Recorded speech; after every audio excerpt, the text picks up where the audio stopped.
Welcome back. आज हम देखने वाले हैं फैक्ट्री से कितना लैक और वाटर और ये सारी चीज़ों से कितना अफेक्ट होता है। एक रिवर और एक लैक को सबसे ज़्यादा अफेक्ट इंडस्ट्री और प्लांट्स और ये सारी चीज़ों से सबसे ज़्यादा वाटर वेस्ट होता है। डोमेस्टिक चीज़ों से हमारे बहुत ज़्यादा वाटर वेस्ट होता है। एग्रीकल्चर में पेस्टिसाइड्स और ये सारी चीज़ों को यूज़ करते हैं तो उससे भी बहुत ज़्यादा सॉइल्स को अफेक्ट होता है और वाटर रिवर्स को अफेक्ट होता है। और डोमेस्टिक डिफॉरेस्टेशन चीज़ें और डोमेस्टिक की चीज़ों से सॉइल इरोजन बहुत ज़्यादा होता है, इससे भी हमारे चीज़ों में बहुत ज़्यादा अफेक्ट होता है। तो ये सारी चीज़ें रिस्पॉन्सिबल होती है एक रिवर को ख़राब करने में, एक लेक को ख़राब करने में। ये हमारे इंपॉर्टेंट पॉइंट्स होंगे पॉल्यूशन कैसे होता है रिवर और लेक में। लेक हमारे लिए बहुत इंपॉर्टेंट सब्जेक्ट है इस समय, क्योंकि ये टूरिज्म में भी बहुत ज़्यादा काम आता है। फिशिंग करने के लिए, इरिगेशन में, हाइड्रो पावर प्लांट्स में, ये सारी चीज़ों में बहुत ज़्यादा हेल्प करता है। तो इसीलिए लेक की इम्पोर्टेंस भी है, रिवर की इम्पोर्टेंस भी है, और उसके पॉल्यूशंस क्या क्या इफेक्ट करते हैं, ये दोनों क्वेश्चन बहुत ज़्यादा इंपॉर्टेंट है। अब हम बात करेंगे difference between peninsular river and Himalayan river. ये बहुत ज़्यादा इंपॉर्टेंट क्वेश्चन है।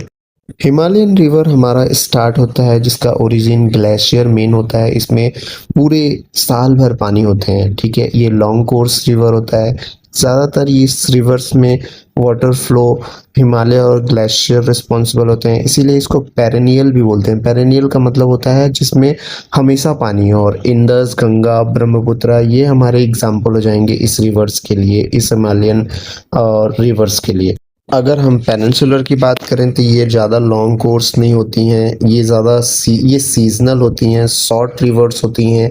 लेंथ इनका जनरली 500 से लेके 1000 किलोमीटर्स के बीच में ख़त्म हो जाता है। और जनरली यहाँ पे देखा गया है कि रेनफॉल और सीजनल रेनी सीजन्स पे डिफरेंट रिवर्स होती हैं।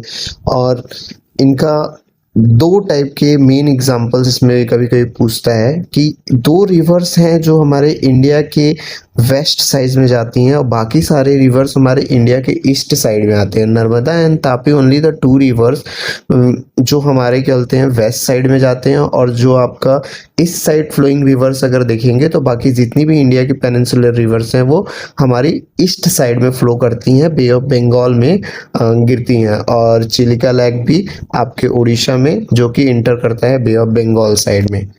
इसमें और एक इम्पॉर्टेंट क्वेश्चन आता है, what is difference between western Ghat and eastern. Western Ghat की हम बात करें तो महाराष्ट्र, गोवा, कर्नाटका, केरल और तमिलनाडु के साइड में है, और इसकी एलिवेशंस भी हाई होती है as compared to eastern Ghat. Eastern Ghat की बात करें तो उड़ीसा, तेलंगाना, आंध्र प्रदेश वाले एरिया में कैप्चर करता है, और इसकी एलिवेशन थोड़ी लो होती है। एवरेज देखें तो 1100 मीटर से 600 मीटर तक होती हैं। वेस्टर्न घाट के अगर रिवर एग्जांपल पूछता है तो नर्मदा, तापी बोलेंगे, और ईस्टर्न घाट के लिए हमारा गोदावरी, कृष्णा, ये सब है। और भी इंपॉर्टेंट क्वेश्चंस हैं लेकिन ये मोस्ट इंपॉर्टेंट क्वेश्चन इस चैप्टर से है। लाइक करिए, सब्सक्राइब करिए। Thank you.